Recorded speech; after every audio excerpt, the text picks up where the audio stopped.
reach out to a mortgage broker and get qualified.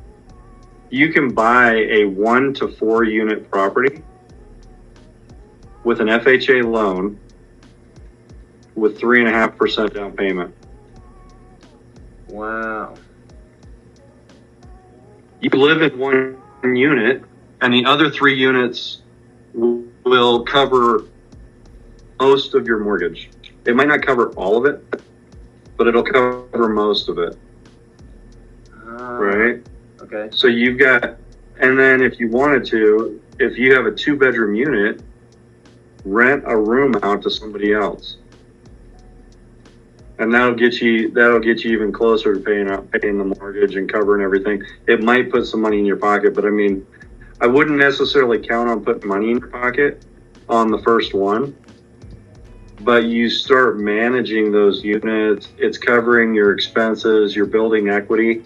And then your second one, you live there for a year, and then you do your second one.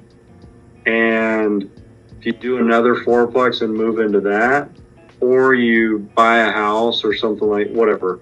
But the second one you do, now that first one you have you get that to 100% occupancy and start creating some cash flow. You kind of piggybacking, and you can do more than one FHA loan. Really? Isn't that a first-time homebuyer loan?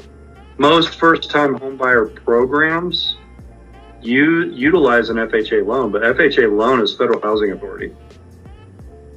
Oh, I thought that was like it's just a loan. It's a loan that is insured by FHA.